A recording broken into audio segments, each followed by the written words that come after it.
um sonho. Qual era o meu sonho? Ser jogador. E não ser apenas jogador, eu queria fazer história. E eu lancei uma palavra e disse assim, olha, o São Paulo nunca ganhou tanto título quanto vai ganhar na nossa época. Era uma equipe que começou com dúvida de todos, né? Se alguém quisesse fazer um roteiro para dar dramaticidade, não seria tão perfeito, não seria tão preciso. Esse sonho de chegar a essa conquista de um campeonato mundial, ele era construído diariamente por todos os jogadores daquela equipe. Foi uma trajetória muito difícil, muito complicada. O Barcelona já premiou jogadores com barras de ouro, com barrinhas de ouro e tal. Mila super campeão, um Mila que vai destruir o São Paulo. O pessoal olhar pra gente de cima e embaixo, assim, com menosprezo mesmo. Nós chegamos como equipe a chamada zebra daquela decisão. E Palinha, amanhã nós temos o jogo mais importante da nossa vida. Você já imaginou a gente ser campeão mundial? Nós acreditamos a todo momento que nós iríamos vencer. Ele disse, vamos lá que vai dar pra nós. Eu falei para ele, faz o gol, que é o gol do título.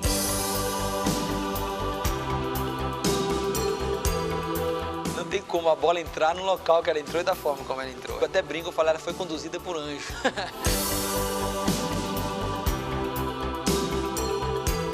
Em cada olhar, em cada conversa de cada atleta, de cada jogador naquele momento, nós sabíamos que nós tínhamos força para conquistar o título. E o Miller fez aquele gol histórico, né? Ali eu diretamente falei pro Ronaldão, acabou. Acabou? Nós somos campeões.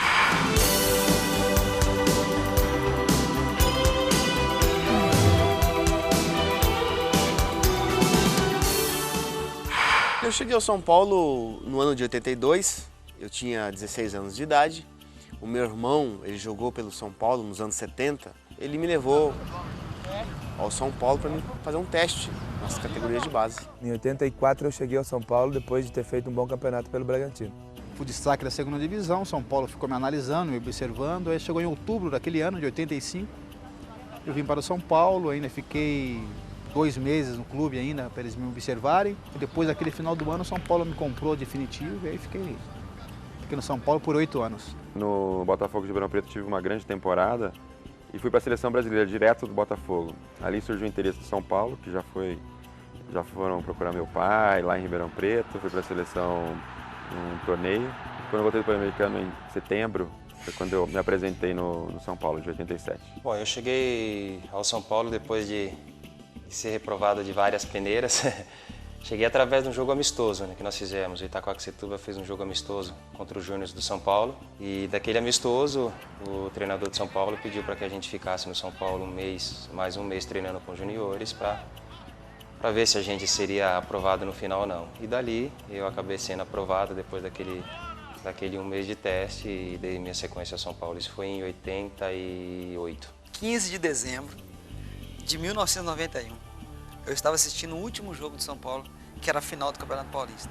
E esse jogo ficou 0-0 e o São Paulo sagrou-se campeão paulista de 91. E fiquei realmente viajando, perguntando, Deus, quando que eu vou cair no time desse? Era o meu sonho jogar num time como o São Paulo, um time grande.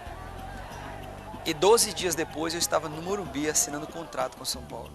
E de repente eu estava lá, né, na sala do presidente, assinando contrato com um clube que havia sido campeão brasileiro de 91 e tinha sido campeão paulista de 91. E naquela oportunidade tinha um dirigente no São Paulo chamado Dalora. Dalora chegou para mim e para o Palinha, nós íamos juntos, né?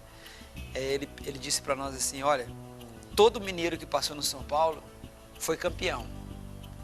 Por favor, não me decepcione, porque eu sou mineiro. E eu lancei uma palavra e disse assim, olha, o São Paulo nunca ganhou tanto título quanto vai ganhar na nossa época. Nós somos sem técnico, inclusive o Carlos Alberto Silva, que era o técnico do São Paulo, em março tinha deixado o clube, não renovou o contrato, tinha deixado o clube e não foi substituído. Nós sabíamos que o São Paulo precisava de um técnico de grife, mas nós não tínhamos o dinheiro para pagar o técnico de grife. O Tele tinha um procurador na época, que é diretor de São Paulo até hoje, chamado Carlos Caboclo. E o Carlos Caboclo insistia muito, mas vamos contratar o Tele, vamos contratar o Tele. O Caboclo não adianta porque nós não temos dinheiro para pagar o que o Tele certamente merece e vai pedir, né? Então deixa, espera, aguarda um pouco e tal. Mas aí o São Paulo foi mal, não estava bem. E num determinado momento eu achei melhor a gente conversar com o Tele. Vamos Vamos chamar o Tele. Em outubro de 1990.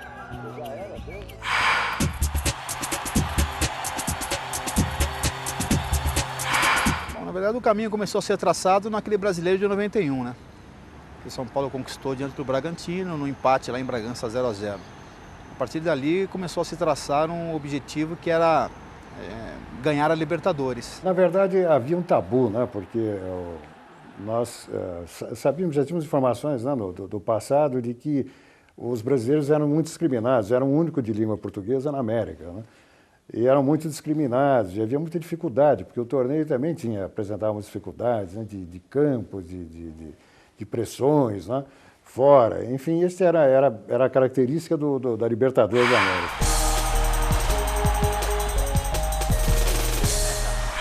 Olha, a primeira Libertadores, principalmente minha, tem sempre aquela expectativa grande, né? Mas aquela expectativa gostosa, né? Puxa, vamos disputar uma Libertadores, que era uma das competições mais importantes depois do Campeonato Brasileiro. E no começo dos anos 90, no ano de 92, o São Paulo disputou a Libertadores.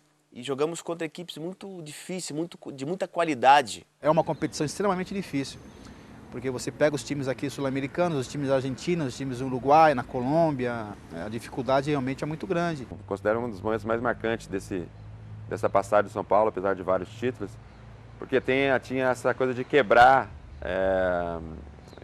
essa falta de títulos internacionais, São Paulo de expressão internacional. O Brasil também está atravessando uma fase que tinha sido desclassificado do Campeonato Mundial de 90, né?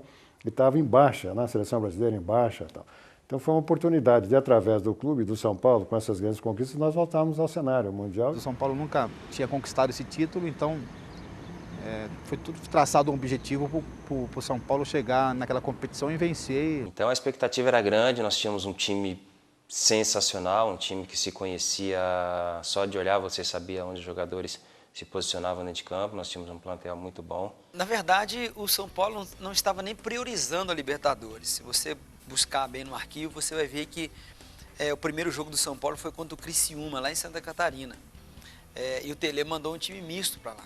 O Tele vinha com uma mensagem gravada no cérebro dele de que a Libertadores não era um torneio sério, não é? E que não valia a pena até investir porque não era sério, tinha problema de doping, não é? A direção da Sul-Americana não era séria. Estava percorrendo o gramado, olhando os buracos de gramado, e sai do túnel dos vestiários o Armando Marques e o Hildo Nejar, que hoje trabalha lá na Sul-Americana, foi vice-presidente da Carioca. Presidente, preciso falar com você já, tá? O que foi? Estamos com um assunto seríssimo aqui, muito grave. São Paulo está correndo o risco de ser desqualificado da competição. Desqualificado por quê? Nem começou, né? Falou, não, o Tele está dando umas entrevistas lá no vestiário, dizendo que a competição não é séria e que a direção não era séria, né? E isso veio ao nosso conhecimento e o presidente já tomou conhecimento lá, já transmitimos, tal, e ele já disse, já advertiu que talvez até tire o São Paulo da competição. Bom, eu não conhecia direito nem o regulamento, era o primeiro jogo e tal, eu quase morri, disse, não, isso aí não, quem representa o São Paulo sou eu, quem fala pelo clube sou eu, e se ele falou, vai se retratar. Fui para o vestiário e ele confirmou, disse, não, eu falei mesmo, né?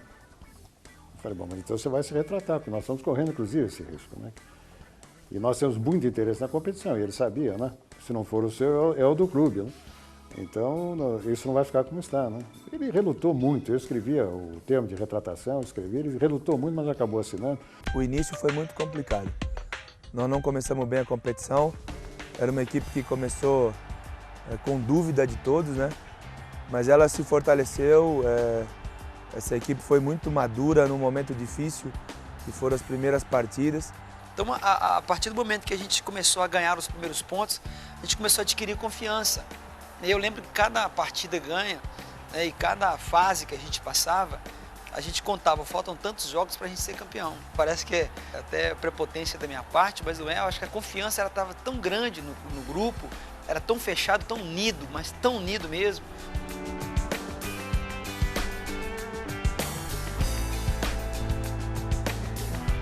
E fomos de uma maneira muito planejada, muito organizada, vencendo as etapas.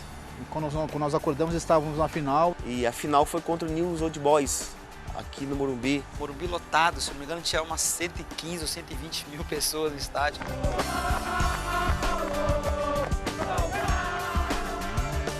A gente tinha que vencer, foi um pênalti nos últimos minutos.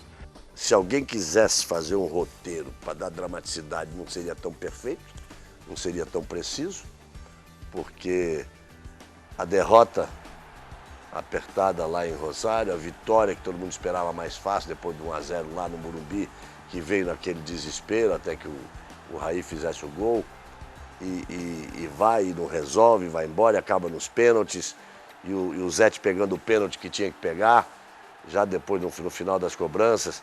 Então foi uma final dramática, que a gente acabou vencendo, acho que por dois motivos. Um pela capacidade do time e outro pela convicção que o time tinha, né, a confiança que tinha que ser aquele momento.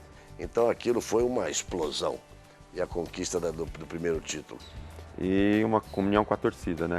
A invasão que a torcida fez no final do jogo, assim, foi algo inesquecível e que definitivamente abriu as portas do mundo para o São Paulo.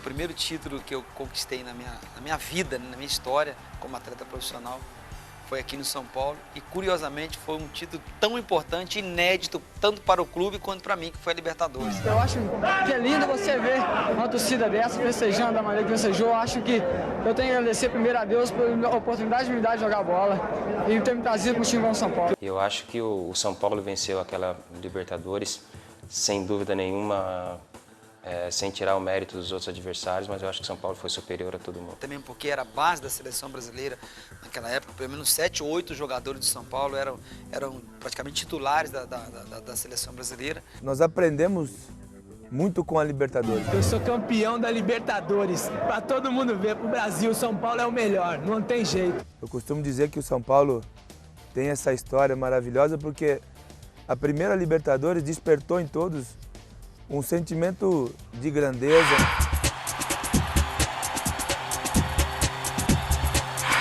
A partir do momento que nós ganhamos a Libertadores, aí nós realmente assim, a cabeça dos jogadores, poxa, Mundial, Tóquio. O país mais longe que eu tinha visitado era o Paraguai. A gente procura sempre conhecer coisas novas, né? Saber da cultura, como o povo de lá vive, e a gente acaba tendo mais conhecimentos. É uma festa muito grande, sem dúvida, é um momento emocionante na carreira de todos nós. Bom, a gente continua trabalhando, fomos campeões paulistas ainda em 92. Então o Tele sempre conversava com a gente e dizia, olha, esse momento que a gente está vivendo é um momento ímpar, pode ser que a gente nunca mais tenha isso. Eu lembro que na concentração a gente até cansava de assistir jogo do Barcelona. Tava... A gente falava, meu Deus, de novo o Barcelona. A hora que apagava a luz, tinha 3, 4 dormindo, cochilando. Até eu de vez em quando dormia. O Tele de vez em quando pegava, mas depois ele acabou até relaxando porque acho que não tinha mais resultado, entendeu? Mas ali realmente a gente tinha que ver mesmo as jogadas, como que o Barcelona trabalhava, como que eles jogavam, como que eles atuavam. O Cerezo foi uma peça importantíssima, apesar da idade, né? Ele deu cadência, né? E a experiência dele valeu, né? Sobre todos os aspectos. Liguei pro seu Tele. Seu Tele, olha, eu terminou meu contrato aqui, eu tô querendo ir embora pro Brasil. Se eu souber qualquer coisa aí, só um time que o senhor possa me indicar, isso aqui, o senhor me fala, isso aqui, não, pode vir. É o São Paulo mesmo. Pode vir pra cá. Então eu falei, bom, então se quer jogar, aqui nós vamos ter um lugar para você jogar. Infelizmente ele acertou esse nosso meio campo, porque errava muito espaço. Eu consegui uma amizade muito especial com o Toninho, porque nós jogávamos no meio campo, né? Eu era o único volante daquela equipe. Então eu falava pro Toninho, mestre, do meio campo para frente, pode jogar. Deixa aqui do meio campo para trás, aqui eu cuido.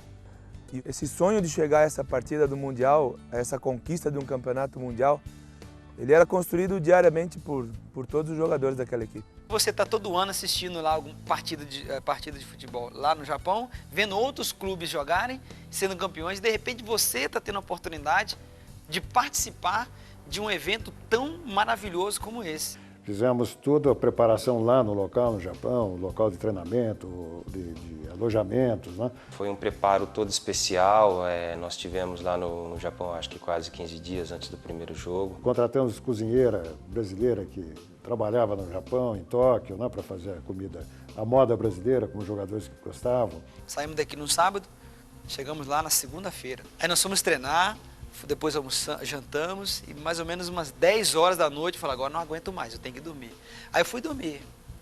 E parece que eu tinha dormido um século. Lá, quando chegamos, nós vimos até a distinção que os próprios japoneses faziam entre o São Paulo e o Barcelona. Certamente o Barcelona despertava uma atração maior. O Barcelona era muito mais rico. O Barcelona já premiou jogadores ao sair da Espanha, né, em direção ao Tóquio, já premiou com barras de ouro, com barrinhas de ouro. Tá? Nós encontramos com o Barcelona num shopping que nós fomos visitar. E o pessoal olhava pra gente de cima e embaixo, assim, com menosprezo mesmo. Eu lembro do Pintado, o olho dele ficava vermelho, ele falava, não, vamos matar esses caras. Né? Ele falou, vamos acabar com esses caras, não tem pra ninguém. Nós sabíamos que a dificuldade era muito grande. Íamos enfrentar uma equipe bem qualificada, era uma das melhores do mundo na oportunidade. O Barcelona era o time mais festejado. Era o time campeão europeu, com excelentes jogadores, com jogos transmitidos ao vivo para o Brasil, todo mundo prestando atenção na equipe do Barcelona e valorizando apenas a equipe do Barcelona e não valorizando a equipe do São Paulo. A imprensa estereotipava o Barcelona como o franco favorito. Todo mundo dava como o São Paulo ia ser goleado, que o São Paulo não ia ganhar do Barcelona. Na Europa, por exemplo, seria até natural que eles valorizassem muito mais o Barcelona, porque está no continente europeu. Mas no Brasil, a própria imprensa brasileira não valorizava o nosso trabalho. Nós, brasileiros, sempre achamos que o outro é favorito, né? Mas não é assim, não é assim. O brasileiro, a gente sabe, o time brasileiro chega lá fora, joga essas decisões de igual para igual. Nós tivemos a oportunidade de jogar contra o Barcelona no Teresa Herrera, no Ramon de Carranza, 2 torneios importantes na Espanha. E vencemos por 4-1, saímos perdendo de 1-0 e acabamos virando. Posso falar que nosso time deitou no Barcelona naquele torneio. E mesmo assim as pessoas não acreditavam muito no nosso potencial. Eu lembro bem que quando nós chegamos lá no Mundial, eu acho que o treinador deles, se eu não me engano, não sei se era o Cruyff o treinador deles, ele falou assim, falou em espanhol, né, que... O que aconteceu não aconteceria nunca mais. Então a gente já sabia como o Barcelona jogava, conhecíamos algumas peças que eram, alguns jogadores que eram muito conhecidos, muito famosos na época, o Stoichkov, o Koeman, que era o zagueiro da seleção holandesa, o Cruyff era o treinador do Barcelona. Então tinha jogador da seleção da Dinamarca, tinha jogador da seleção da Bulgária, tinha jogador lá da seleção da Espanha. E nós já sabíamos como eles se comportavam dentro de campo. Mas a gente sabia que o nosso time estava redondinho. No sábado, né, que antecedia a partida, eu olhei pro Palinha, a gente dormia no mesmo quarto, a gente começou a trocar ideia, a gente começou a lembrar da nossa vida. A gente começou no Santa Teresa, lá em Belo Horizonte, América, toda a dificuldade para chegar naquela condição. Eu falei, Palinha, a gente tá aqui, cara. E é verdade, cara. Isso aqui não é brincadeira, não estamos sonhando, não. É verdade isso aqui. Eu falei, Palinha, amanhã nós temos o jogo mais importante da nossa vida, cara. Você já imaginou a gente ser campeão mundial? Eu falei assim, aí me brincou comigo e falou, cara, eu não consigo nem imaginar um negócio desse. Eu falei, então amanhã é a nossa chance, cara. Vamos dormir bem para amanhã a gente acordar bem. Quando chegou no dia da partida, vem toda aquela emoção, aquela expectativa do jogo, né? As pessoas pensam que de repente o jogador não está nem aí pro jogo, mas a gente sofre muito antes dos jogos, muito, muito. O torcedor pode ficar tranquilo que o jogador sofre demais, né? Primeiro porque tem que dar uma satisfação para ele mesmo.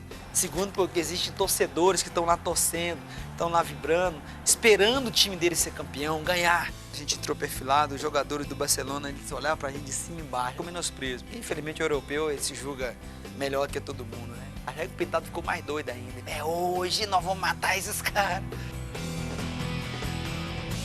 Nós confiávamos sempre no nosso potencial, tínhamos já um time com a identidade formada. Apesar da pouca idade, a gente sabia da responsabilidade e a tranquilidade que a gente tinha que demonstrar dentro de campo. Tecnicamente foi muito bonita a partida porque as oportunidades de gols, tanto o São Paulo quanto o Barcelona, foram criadas.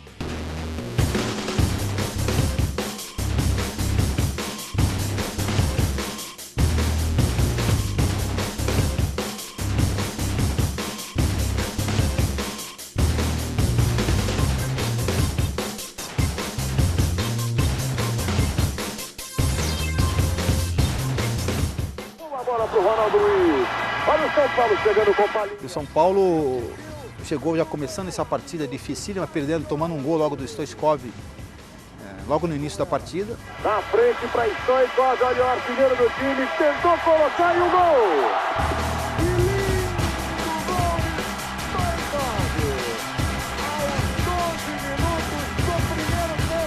Stoichkov era a peça principal do Barcelona, do futebol mundial naquele período. E ele era muito folgado mesmo. Ele achou que ia chegar ali e ia fazer o que quisesse na hora que quisesse. É um excelente jogador, mas é um temperamental.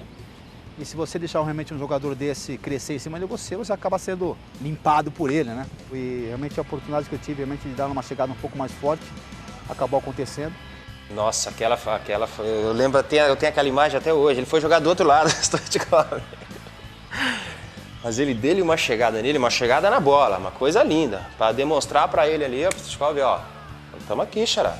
Pensa que você vai achar moleza aqui não, que não vai não. Ele tomou amarela, mas chegou na bola, olhou feio pro Stoichkov. Então é um jogador que acabou sendo neutralizado, porque já tinha acabado de fazer um gol, realmente um jogador de muita qualidade e que aquela falta naquele momento foi uma falta pontual que acabou neutralizando um dos principais jogadores dele. Aquela equipe tinha líderes importantes em momentos importantes e eles apareceram. Naquela chegada, o Ronaldão demonstrou pra gente, demonstrou pros caras do Barcelona, falou assim, ó, vocês não vão encontrar moleza aqui não. Então eu acho que os caras passaram a respeitar bem mais a gente depois daquela chegada que o Ronaldão acabou dando nele. Mas foi lindo, foi tão perfeita que eu fiquei vibrando do lado de lá. Deu uma acalmada nele, né? Além de folgado, ele ficou um pouco mais calmo. O Stoichkov virou as costas pra ele, ó, picou a mula pro outro lado. E aí ele saiu de meu lado e foi pro lado do Cafu. Encontrou outra pauleira também, então acabou não jogando, né? A marcação e a surpresa do Vitti.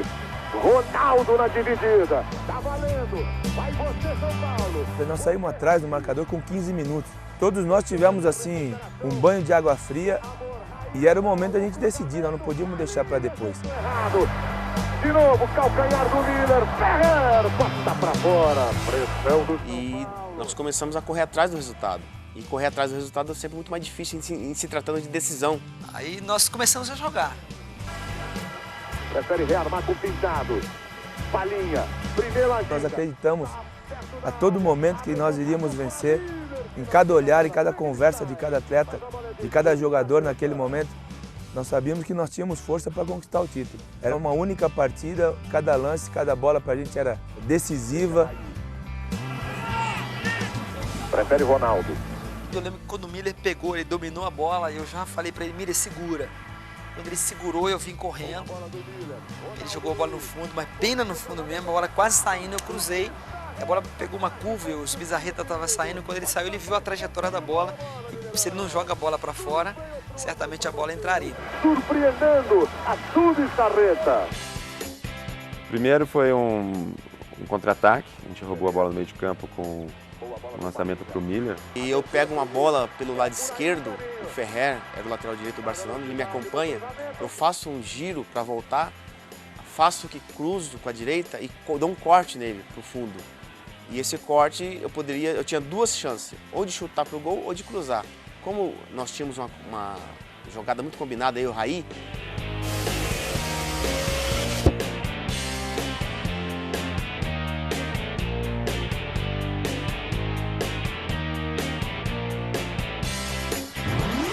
eu dizia sempre pro Raí, fica no primeiro pau que eu vou jogar ali, você só vai colocar o pé na bola. E deu aquele cruzamento dele com a perna esquerda, um cruzamento que vem fazendo uma curva. E aí qualquer lugar que bate em você, a bola entra, né? E só que quando eu cruzei, a bola não foi baixa, ela foi alta. E a bola acabou batendo no estômago do Raí. Tive o trabalho de deixar a bola bater em mim, né? Aí nós empatamos o jogo. O gol do Brasil, gol do São Paulo, gol do Brasil. Mais uma vez o Pintado, sempre ele, né? Tudo aquele jeito dele. É, Pintado. Ele disse, vamos lá que vai dar para nós. Aquele primeiro gol foi fundamental para que nós tivéssemos ainda mais confiança, mais certeza. Que nós colocando o nosso ritmo forte, acreditando em cada jogada, e cada atleta, cada jogador passando para o companheiro a confiança, passando força. A gente, logo depois do gol, começamos a impor o nosso ritmo, viu que tomamos conta do jogo, mesmo que tenha sido um jogo nervoso, difícil. O Stoichkov, ele pegou uma bola, ele lançou para o atacante Bekenstein. No domínio dele, ele tirou o Vitor da jogada. E quando o Zete sai para poder fazer a defesa, eu lembro que eu saí da minha posição e vim correndo para dentro do gol. Então eu saí para dar cobertura no goleiro. E no que ele tirou o Zete da jogada e bateu pro gol, e realmente assim, eu estava um palmo à frente da linha do gol, e ali eu tive a oportunidade de tirar uma bola, Pintado veio, deu um bicão para fora e tudo certo. Ronaldo Luiz salvando em cima da linha. Atenção, começa o segundo tempo da decisão do Mundial Interclubes. São Paulo e Barcelona. No segundo tempo, né, o Tele falou assim, vamos ter calma, porque dá pra gente fazer o gol. Cerezo. Que bolão, tá valendo você, Ronaldo Luiz, agora aparecer. Defesa espetacular de Zubizarreta. Guardiola. Tentou o Kaman, complicou, chega bem, Miller, tentou o corte, preferiu o passe. Zubizarreta sai com coragem. Chegando bem no campo de ataque com liberdade. Cerezo abriu, ele preferiu o lado direito. Olha o Miller, bateu, Zubizarreta. O bicho-papão já ficou manso. Chute de pé esquerdo, Zete um pouco adiantado, espalma, foi Laudrup que finalizou. Bateu direto. Nervoso, bastante agitado o técnico brasileiro. E curiosamente saiu de uma falta, onde os jogadores do Barcelona eles reclamaram muito da falta que o Palinho sofreu, mas foi falta mesmo. O Raí tinha feito gol de tudo quanto é maneira em 92. Fez gol de cabeça, tinha feito um gol de barriga, fez gol de bicicleta, fez gol do meio campo. O melhor momento do Raí, sem dúvida, em 92, ele tinha feito gol de todas as maneiras. Por mérito próprio, porque ele treinou muito, trabalhou muito para isso. Mas em 92 ele não tinha feito nenhum gol de falta. Tanto é que nós tínhamos ensaiado aquela falta tanto tempo e nunca dava certo. E nunca dava certo. E naquele momento, naquela falta, eu encostei nele e falei para ele, com muita confiança, com muita certeza, né, de que poderia acontecer. Eu falei para ele, faz o gol, que é o gol do título. Eu lembro que eu estava do lado da bola, o Raí posicionado ali, o Raí falou pro Cafu, fica aí, Cafu. Aí eu olhei pro Raí, o Raí olhou para mim e falei, Raí, eu só vou pisar na bola e você coloca onde você tem que colocar, onde você sabe que tem que colocar. O Raí, com uma precisão indiscutível, muito especial. E a bola foi no ângulo, eu lembro que o goleiro deu um passo pro lado e quando ele viu a bola estava seguindo o rumo dela certo, foi na gaveta. Eu até brinco, eu falei, ela foi conduzida por anjo. Porque não tem como a bola entrar no local que ela entrou e da forma como ela entrou. Realmente foi uma bola muito bem colocada. Eu parei a bola exatamente do jeito que ele queria, enfim. Acabou dando certo no momento mais importante. Só felicidade, era só correr atrás do Raí, correr atrás dos meninos, vibrar, comemorar.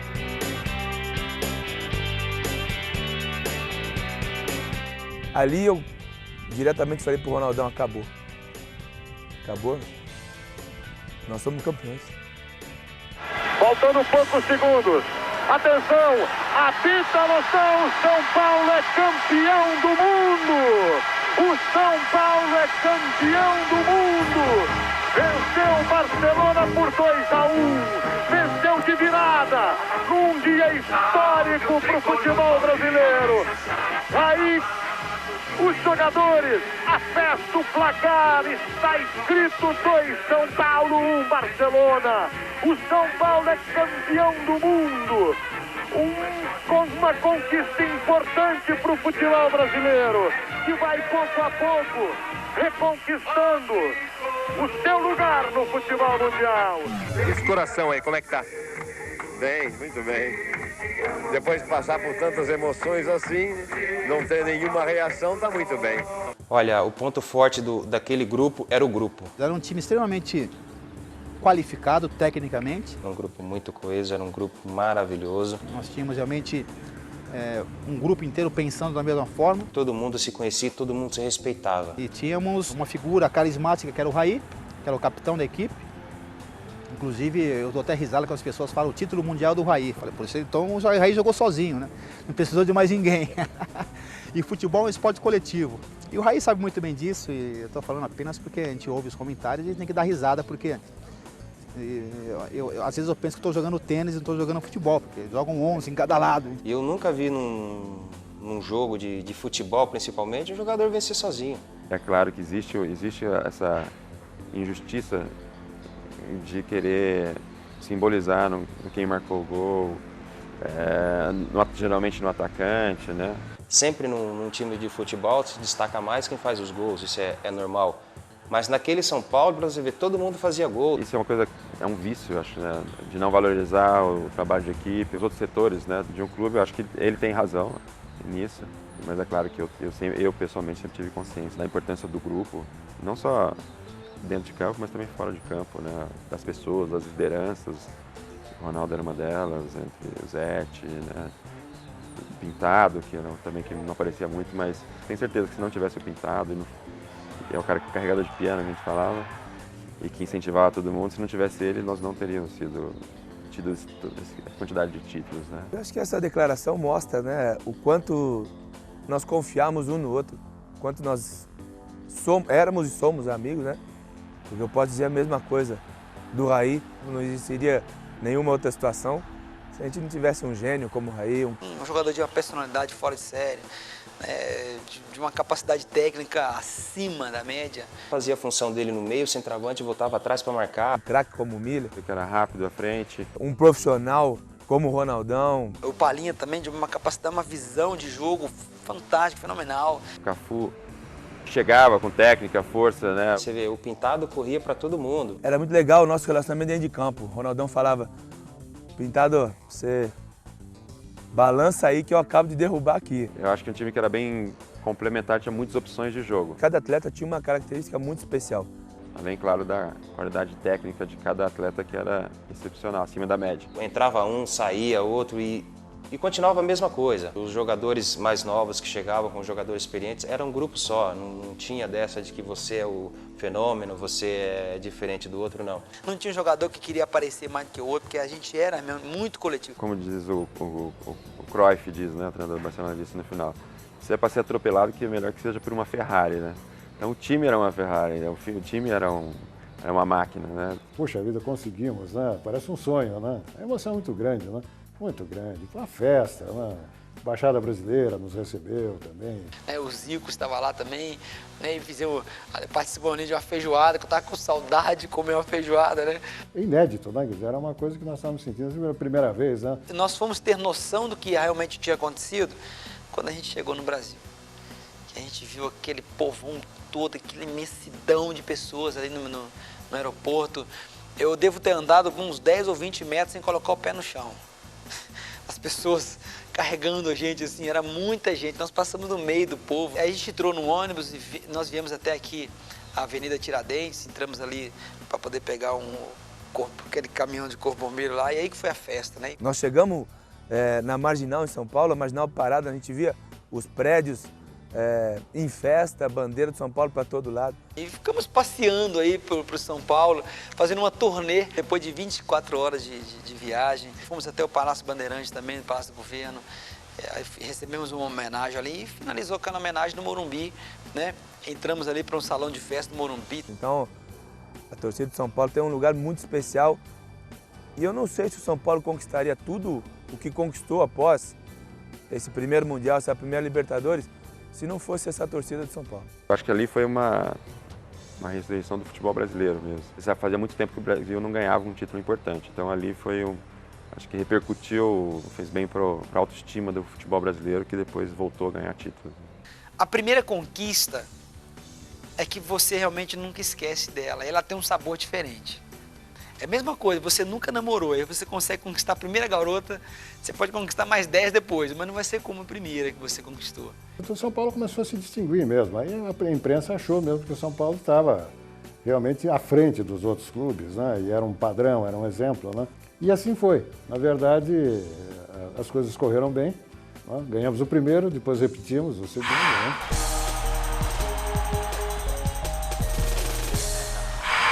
O caminho de 93 foi um pouco mais fácil, eu diria. Nós já entramos já na fase, praticamente nas oitavas de final, né? Porque, por ter sido campeão anteriormente, já tinha esse privilégio de entrar já praticamente faltando 8 rodadas. Antes de começar os jogos, a gente conversava muito. Olha, nós vamos entrar agora para a Libertadores, a segunda nossa. E nós podemos entrar para a história de novo. Nós temos 8 jogos para ser campeão de novo. 8 jogos. Rapidinho, cara. Vamos dedicar o máximo que a gente puder nesses 8 jogos. Entrando com o status de campeão e um time conhecido e respeitado. Quando eles vinham jogar com o São Paulo, eles já sabiam que ia enfrentar um adversário difícil. A gente tinha sempre um esquema legal. Quando a gente saía para jogar fora de casa, ele falava, o importante da gente é não tomar gol. E se tomar gol, não se desesperar para não tomar o segundo. Porque com certeza, jogando no Morumbi, nós vamos atropelar qualquer time que passar aí. Realmente isso acontecia bastante.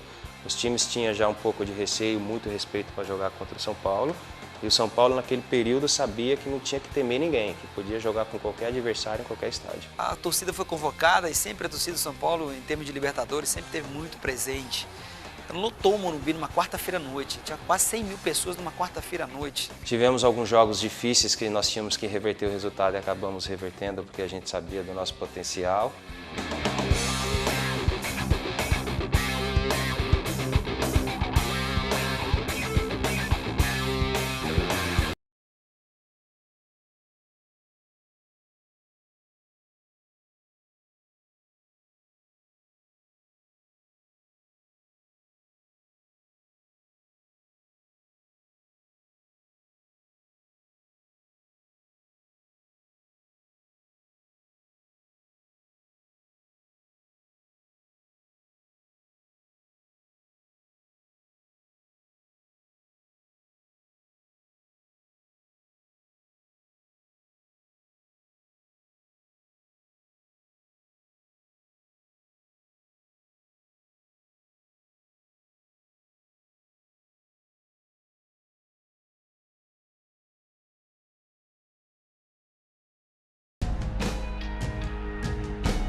São Paulo conseguiu também, com todas essas dificuldades que teve nesses jogos, superar esses adversários e conseguir sagrar-se campeão novamente. Quer dizer, já entramos para a história do clube outra vez, ao mesmo tempo igualando-se à façanha do Santos, bicampeão, né, da Libertadores, e poderíamos, no final do ano, também igualarmos ao Santos, bicampeão mundial. O 93, como todo grande time que tem grandes jogadores, você acaba perdendo alguns dos valores, que isso é extremamente natural, porque o time que mantém um esquadrão como esse tem realmente que vender os jogadores e poder repor o seu caixa para poder montar uma equipe competitiva no ano seguinte. Nós perdemos o Raí naquele ano, trouxemos o Leonardo naquele ano também. O São Paulo acabou se reforçando, trocando um outro jogador genial e carismático por um outro jogador inteligentíssimo e de uma qualidade fantástica, que era o Leonardo. Ele entrou já fazendo gol, já dando passe, jogando bem, e eu acho que foi uma grande contratação que o São Paulo fez. Quer dizer, a qualidade do time foi mantida. Então muita gente achou que o São Paulo ia cair a partir da saída do Raí, achou que o São Paulo não ia conseguir conquistar outro título porque o Raí não estava. O legado deixado pelo Raí como capitão, e eu acabei assumindo a tarde de capitão, nós transferimos para o ano seguinte, a mesma filosofia, a mesma comissão técnica, as mesmas pessoas que estavam comandando a equipe, e nós conseguimos fazer um time tão forte e com tanta qualidade como o de 92.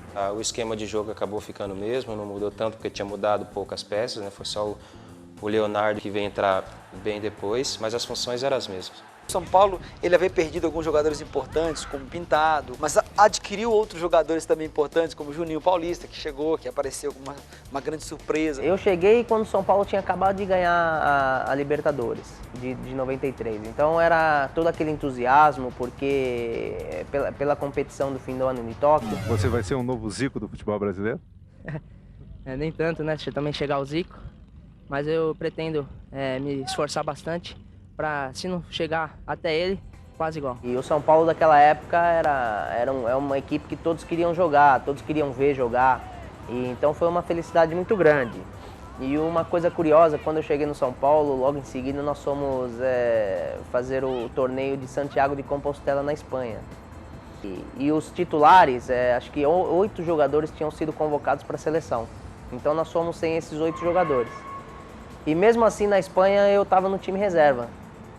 E aí eu fiquei meio assim, falei, poxa, sem 8 titulares eu estou no reserva, imagina quando eles voltarem, né? Então a oportunidade vai ser difícil. Todo mundo que naquele período que entrava no São Paulo tinha que se encaixar na mentalidade do São Paulo, que é uma mentalidade vencedora. E isso aconteceu em 91, 92, 93 e metade de 94.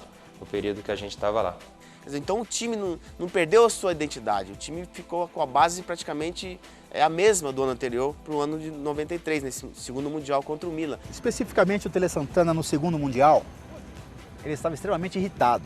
Perdemos um jogo importante do maior rival na época, que era o Palmeiras, que estava tendo investimento da Parmalat, então era um concorrente direto para pegar o espaço do São Paulo, que vinha ganhando tudo desde 91 para frente. Então o Tele Santana já estava extremamente nervoso, aborrecido com o resultado da partida. Agora tem que pensar em toque agora no Milan.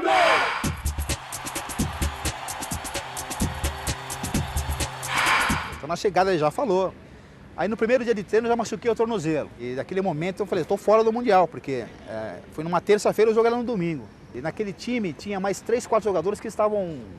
Na terça-feira você fala, esses caras vão conseguir jogar no domingo. Eu tinha até naquele período ter que operar o ombro, acabei não operando, falei com o doutor, falei, não, eu não posso, eu vou jogar, eu quero jogar esse jogo. E eu fui para o Mundial até usando uma tipóia, nos treinos eu acabava treinando com o braço bem apoiado aqui, joguei praticamente desse jeito.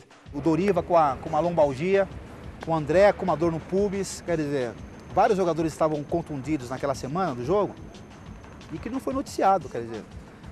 Se você passa isso realmente, o que está acontecendo com os atletas, e as pessoas vão ficar inseguras, a torcida ia se criar um sensacionalismo enorme dentro da equipe do São Paulo, isso poderia até de uma certa maneira desmotivar até o próprio grupo. Então o Tele Santana estava extremamente nervoso nessa semana que antecedeu a partida contra o Milan, e ele, como nós todos sabemos e a imprensa em geral sabe, ele é um treinador extremamente exigente. Então, nos treinamentos ele queria sempre o melhor, queria sempre a qualidade, realmente até ele acalmar um pouquinho, ter começado todo mundo a treinar, mesmo manquitolando um pouquinho, treinar todo mundo no campo, ele começou a ficar um pouco mais tranquilo. 93 foi contra o Milan, que também era uma equipe muito forte, era uma das melhores do mundo na oportunidade, e de novo a imprensa mundial declarou o Milan como o grande favorito. A própria imprensa brasileira também falava isso, que no São Paulo não vai ter as mínimas condições de ganhar daquele poderoso Milan. Todo mundo tem vontade de jogar contra o Milan, todo mundo diz que é o melhor time do mundo, o Milan. O São Paulo está aí também como uma das grandes forças do futebol, não só brasileiro, como mundial. E nós chegamos como a segunda zebra de novo, consequentemente. Eu acho que o São Paulo naquela época foi de igual para igual com o Milan. O São Paulo chegou muito forte naquela decisão. Nós chegamos com a confiança tão grande quanto no ano anterior. E o Milan, nós conhecíamos o Milan. Era um time de jogadores muito famosos da seleção italiana. O goleiro Rossi, o Franco Baresi, que foi o grande capitão da seleção italiana, o Maldini, Costa Curta. Desailly, Jean-Pierre Papin. Praticamente era a base da seleção italiana, era o Milan na oportunidade. Íamos enfrentar um grande time. Uma máquina o time deles. Milan super campeão, um Milan que vai destruir o São Paulo, um Milan que vai atropelar o São Paulo, vai passar por cima de São Paulo. E os jogadores realmente muito arrogantes, de cabeça em pé, não sabiam quem eram os jogadores do São Paulo. Eles foram para campo pensando que já iriam conquistar esse título. E, na verdade, pudemos enfrentar o Milan de igual para igual, né? Foi um jogo parelho, um jogo equilibrado, né?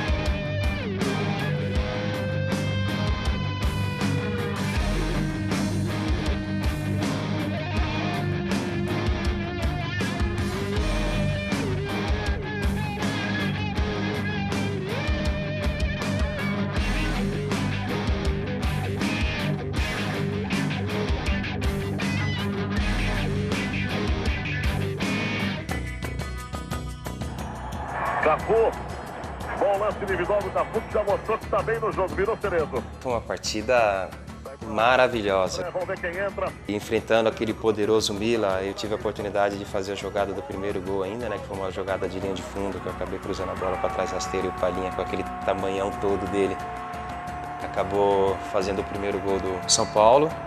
Enfim, quando nós fizemos o primeiro gol no Milan, parecia que o pessoal do Milan não acreditava, né?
No segundo tempo eu entrei no lugar do Palinha. Poxa, 20 anos de idade com o fôlego tinindo, né? E entrei correndo para tudo quanto é lado, querendo a bola, porque faltava 20 ou 25 minutos para acabar o jogo. Então eu queria mostrar serviço e queria ajudar o São Paulo.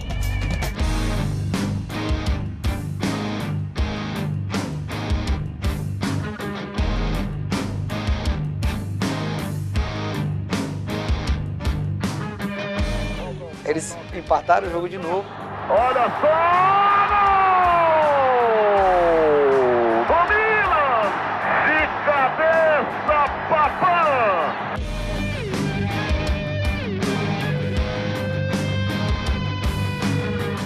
O jogo estava muito difícil, estava duro. E o Miller fez aquele gol histórico, né? Eram praticamente 38 minutos do segundo tempo. Ele se caminhava para os pênaltis. E aí, felizmente, teve aquele... Belo gol de calcanhar do Miller.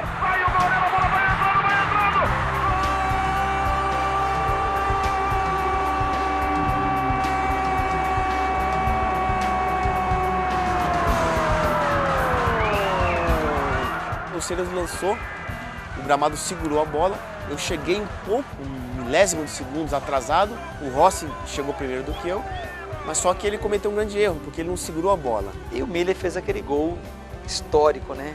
Foi um gol que jamais alguém vai fazer um gol desse, um gol totalmente sem querer. Mas a sorte anda lá também da competência, né? Estava no banco de reservas e quando aconteceu o terceiro gol de São Paulo, eu acabei dando um salto e bati a cabeça.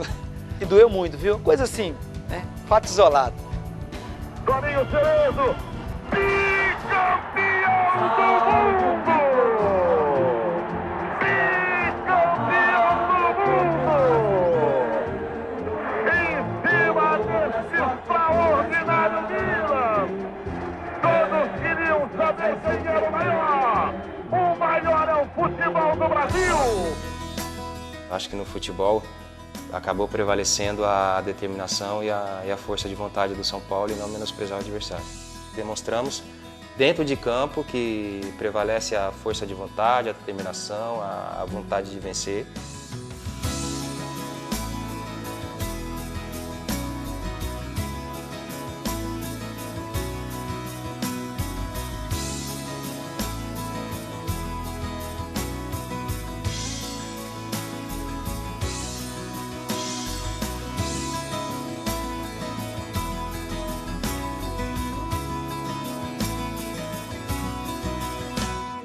A comemorar com o máximo de vontade, de alegria, porque é um bicampeonato, não é qualquer um que consegue. E eu acho que o futebol brasileiro renasce com mais esse título de São Paulo. Um beijo pro Foi um grande jogo em que tivemos 2 vezes a vitória nas mãos, houve o empate e ainda tivemos forças para chegar no final e fazer mais um gol. Valeu a pena, foi maravilhoso. Esses aí estão dando trabalho aí.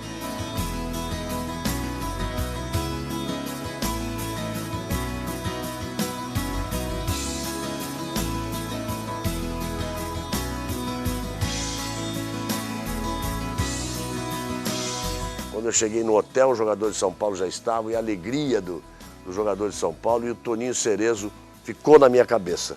O Cerezo comemorando em 93 o título mundial que ele não conseguiu comemorar em 82. Aquilo não sai da minha cabeça, foi especial.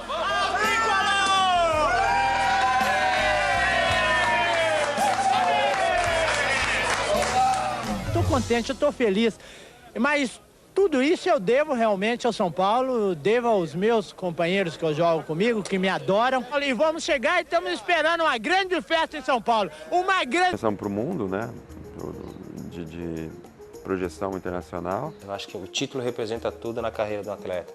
Eu acho que tudo que o atleta quer é ser campeão, é ir para a seleção brasileira, ser campeão do mundo. Eu tive a oportunidade de fazer isso por várias vezes, ser campeão com São Paulo várias vezes, ir para a seleção várias vezes, ser campeão com a seleção várias vezes. As pessoas que olham para mim hoje falam assim, esse cara é um vencedor. Eu era muito jovem ainda e ganhar um título importante como esse, eu acho que realmente favoreceu e deu um boom na minha carreira. O título foi em dezembro, fim de dezembro, os dirigentes do Paris Saint-Germain estavam aqui, então influenciou diretamente no futuro da minha carreira. E foi o momento mais marcante da minha história no São Paulo. É para guardar isso na memória, é para curtir sim, mesmo estando jogando mais, mas eu acho que é para curtir, é uma história. Eu sei que o que nós fizemos naquela época ali modificou a vida de todos os jogadores, acabou tendo uma valorização profissional muito grande nos seus currículos e isso acabou nos beneficiando no restante das nossas carreiras. Os clubes, né, de fora começou a olhar um pouco mais atento para jogadores do São Paulo. E o maior de tudo, o reconhecimento pela seleção brasileira, que apesar através desses mundiais eu acabei chegando à Copa do Mundo de 94. Olha o cruzamento fechado, a chance do gol! Gol!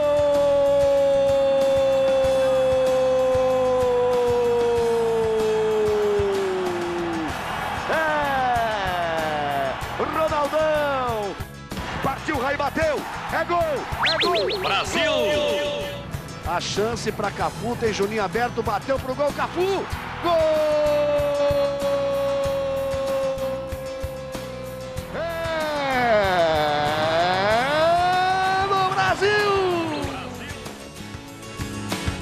Chega de trás, é Juninho Paulista! Gol!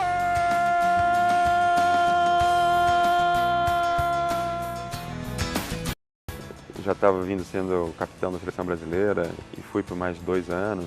O respeito é maior, as pessoas te olham de uma maneira diferente, as pessoas te olham e falam, poxa, você é um campeão, parabéns, você venceu. Até hoje eu sou lembrado, pintado campeão do mundo pelo São Paulo, não foi só aqui no Brasil. Portas se abrem, né? O jogador passa a ser reconhecido como um jogador vencedor, né, na sua carreira. Com certeza, pessoalmente eu diria que o que mudou na minha vida, em termos profissionais, é de ser respeitado mesmo. Isso ficou marcado para mim de uma maneira que é muito mais que uma tatuagem, né? Passa a ser um membro do meu corpo. Isso caminha comigo 24 horas todos os dias. Acho que isso acrescentou positivamente na vida de todo mundo. Eu, pessoalmente, me considero um jogador realizado. Você começa a imaginar aquele menino que saiu lá do Jardim Irene, que imaginava ser um jogador de futebol, hoje ele é um jogador de futebol e campeão. Então, quer dizer, para o meu próprio bairro foi ótimo, pessoalmente, onde eu ia, todo mundo me conhecia, os primeiros autógrafos era muito engraçado, era muito legal, eu curtia bastante. Me transformou num homem diferente, sem dúvida, e que tem uma segurança hoje de passar para os mais jovens a importância de uma conquista e a importância de você ser um profissional correto, um profissional sério. Só agradeço a Deus do céu por ter me dado essa oportunidade e o dom de ter jogado futebol e ter tido uma carreira extremamente vitoriosa como tive. Mas eu nunca imaginei assim chegar onde cheguei, de ganhar títulos tão importantes como eu ganhei. Hoje eu posso bater no peito e falar assim, olha, eu joguei 17 anos e durante 17 anos foram 22 títulos conquistados. Qual a palavra que eu poderia assim, definir a minha vida como atleta? Vencedor. E se eu pudesse voltar ao tempo, a única coisa diferente que eu fazia era treinar um pouco menos, para não ter tantos problemas de contusão, para que eu tivesse uma vida profissional ativa um pouco maior. Trabalharia muito mais para poder conquistar muito mais, porque quando o atleta ele é campeão, ele gosta de ser campeão sempre. Então, eu acho que eu faria de novo e faria melhor e faria com mais vontade ainda. Eu desfrutei o máximo, eu dei o meu máximo. É muito feliz falar que profissionalmente eu dei o meu 110%. A única coisa que eu poderia ter tido a vontade de jogar o segundo jogo mundial, que eu já estava no Paris Saint-Germain. Muitas pessoas falam que na época eu deveria ter escolhido um clube melhor do que o Middlesbrough. Tudo que eu vivi em Middlesbrough, pelo tudo que eu represento hoje pro clube, eu acho que eu fiz a escolha certa, assim. Não mudaria nada daquilo que eu fiz no passado, porque eu acho que tudo que eu fiz, até que me prove o contrário, eu acho que foi tudo quase que perfeito. Se voltar ao tempo, jamais eu iria fazer diferente ou mais ou menos. Eu repetiria o que eu fiz dentro de campo. Fora de campo a gente sempre tenta mudar alguma coisa, mas eu acabei tendo consciência de que é impossível mudar da maneira com que a gente queira. Eu teria sim, eu teria dado mais atenção para as pessoas que realmente gostam da gente, né? Eu teria dado mais atenção para os amigos verdadeiros. Tenho a minha família, tenho os meus princípios, os meus valores. Eu acho que eu não mudaria nada. Eu acho que a gente aprende tanto com os acertos como com os erros também. Jamais vou me arrepender de uma situação que eu fiz ou de um erro que cometi. Eu acho que eu sempre fui uma pessoa muito bonzinho, digamos assim, né? Muitas vezes assim, com a própria imprensa. Acho que poderia ter brigado mais, digamos assim. Eu sempre procurei ser disciplinado e cuidadoso com o meu corpo, porque realmente eu dependia dele para ter sucesso na carreira. Atualmente eu estou de férias, né, aqui no Brasil, não defini ainda qual vai ser o meu futuro, mas por enquanto nós estamos dando sequência nos projetos da Fundação Cafu, é o que eu estou fazendo hoje, procurando organizar a nossa fundação para que a gente possa dar sequência ao nosso trabalho social. Hoje tenho um trabalho com a social, ligado à Fundação Godileta, que vai fazer 10 anos já, tem mais de 4.000 jovens e crianças que passaram pelos nossos centros e tiveram uma influência positiva. As comunidades onde está presente também com uma melhora considerável depois da nossa chegada. Tem um trabalho também na área social de ação política que chama Atletas pela Cidadania, vários atletas juntos, se mobilizando por causas. E tem uma empresa que chama Rai Promoções, tem diferentes projetos, administra a minha imagem, meu nome, coisas ligadas ao meu nome. Hoje eu optei por trabalhar com atletas, trabalho com uma empresa de representação de jogadores, jovens valores, jogadores profissionais, e deixei um pouco o clube de lado. Eu sou comentarista esportivo aqui no Sport TV da Rede Globo, comento os jogos aí do Campeonato Paulista e consequentemente da Copa do Brasil, Campeonato Brasileiro. Atualmente minha profissão é essa. Atualmente estou parado, realmente indeciso se continuo ou não a jogar. Já estou um pouco saturado de concentrações, de viagens, não de bola, porque bola vai ser minha paixão eterna. Entrar em campo, treinar, esse contato diário, esses jogos de fim de semana, isso aí realmente a gente não enjoa. Eu sou muito família, eu gosto de ter minha família junto comigo, então, e aí meus filhos já começam a pedir para que eu não mude tanto. Gostam da escola onde estão, gostam dos amigos, já criou o círculo de amizade, então você começa a pensar na sua família também, não só na sua decisão. Eu continuo me preparando, né? Continuo trabalhando muito para seguir nessa carreira como técnico, como treinador. Procuro me aprimorar a cada dia, costumo ser muito exigente comigo mesmo e com as pessoas que trabalham comigo. Estou tentando desenvolver cada vez mais um grande profissional, tentar seguir os passos do seu Tele Santana. Atualmente eu trabalho num projeto social do governo lá de Minas, né? Eu cuido lá de quase 100 crianças, né? E também eu tomo conta de uma igreja de 250 pessoas. Né? Hoje eu sou pastor evangélico lá em Belo Horizonte há 6 anos, né? Uma igreja que começou na minha casa, que graças a Deus está crescendo a cada dia. Eu me orgulho de tudo, cara. Me orgulho de ter morado no Jardim Irene, me orgulho de ter sido pobre, me orgulho de ter o que eu tenho hoje, me orgulho dos meus amigos, dos meus parentes, dos meus familiares, enfim. Me orgulho de todo mundo que me ajudou e todo mundo que viu eu crescer e me orgulho de ver as pessoas crescendo hoje também, né? Então, quando eu falo no meu bairro, eu falo de coração aberto. Eu nunca escondi ninguém que morei no Jardim Irene, morei na periferia de São Paulo, jogava bola no asfalto, enfim, morávamos em 6 pessoas dentro de um barraco.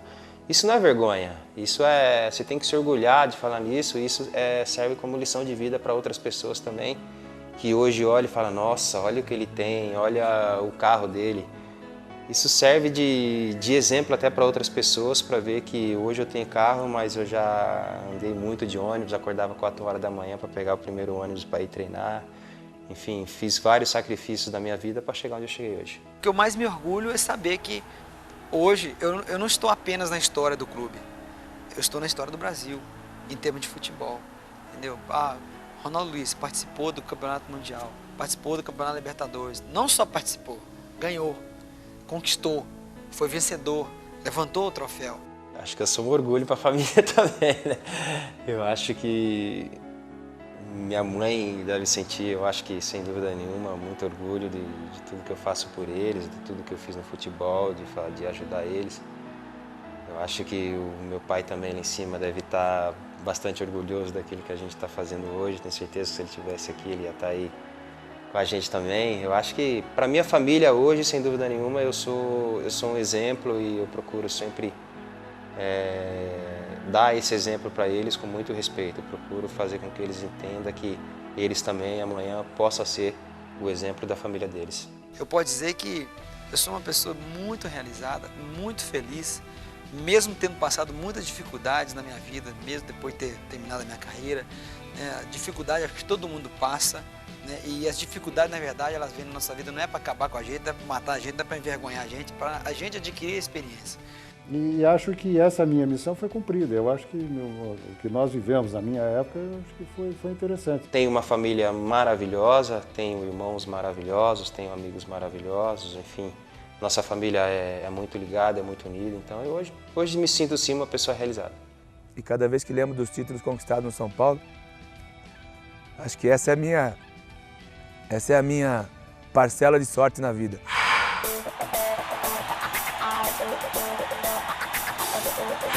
Fez o gol, que lembrei na cabeça mesmo, era homenagear o Tele Santana, agradecer pelo que tinha feito por mim, pelo time e principalmente pelo futebol brasileiro, né? E isso demonstrou o carinho que a gente tinha pelo Tele.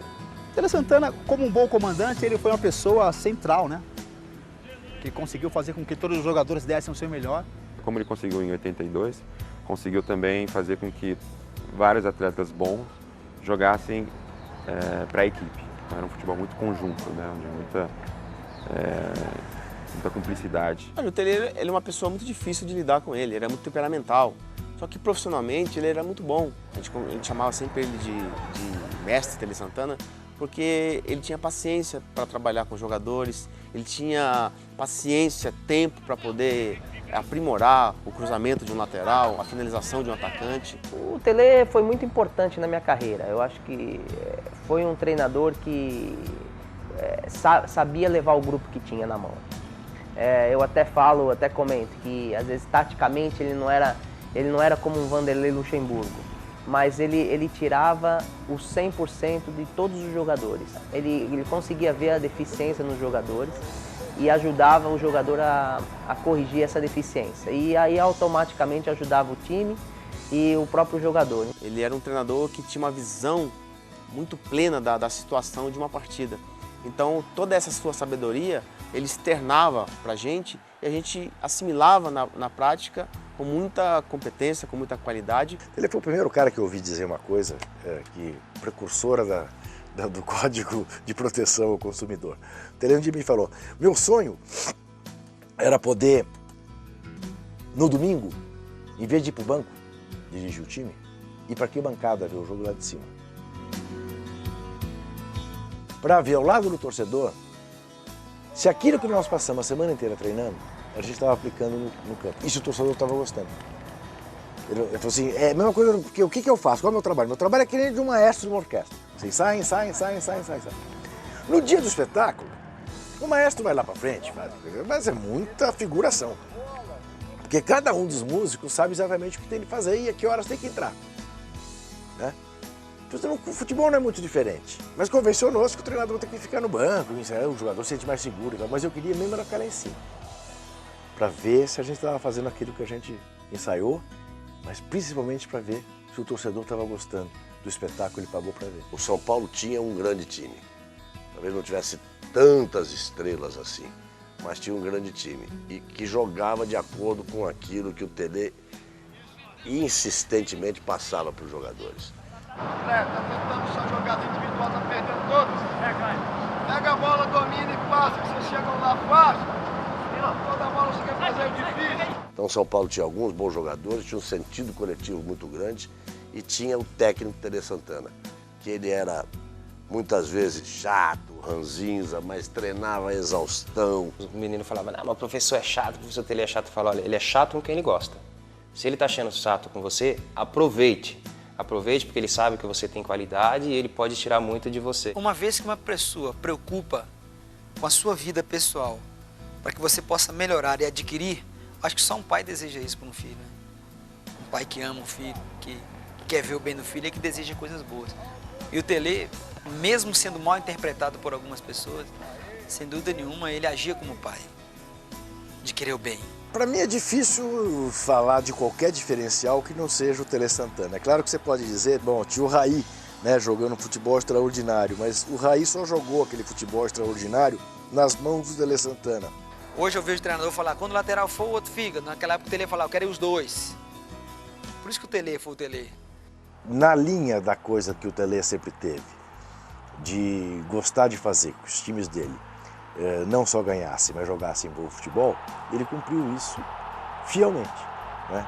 Porque não só o São Paulo ganhou os maiores títulos da sua história ali, como ganhou de forma a todo mundo ficar encantado. Eu sempre falo que o Tele foi muito importante na minha carreira e repito isso hoje novamente e vou repetir sempre. E eu acho que o Tele foi um dos grandes nomes, se não o grande nome, naquele time de 92 e 93.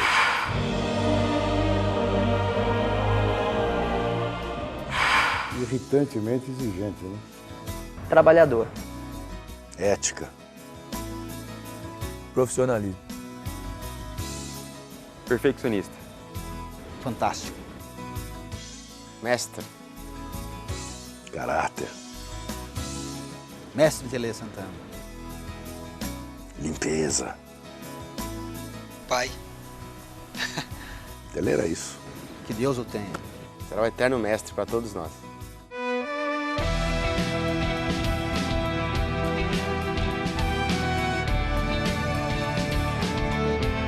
Não só o São Paulo ganhou os maiores títulos da sua história ali, como ganhou de forma a todo mundo ficar encantado. Como diz o Cruyff, o treinador do Barcelona, disse no final, se é para ser atropelado, que é melhor que seja por uma Ferrari, né? E eu acho que o Tele foi um dos grandes nomes, se não o grande nome, naquele time de 92 e 93.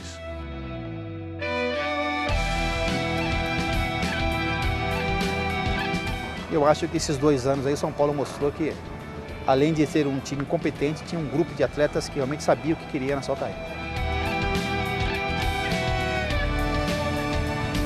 Isso ficou marcado para mim de uma maneira que é muito mais que uma tatuagem, né? Passa a ser um membro do meu corpo. Isso caminha comigo 24 horas todos os dias. O que eu mais me orgulho é saber que hoje eu não estou apenas na história do clube, eu estou na história do Brasil. E cada vez que lembro dos títulos conquistados no São Paulo, acho que essa é a minha parcela de sorte na vida.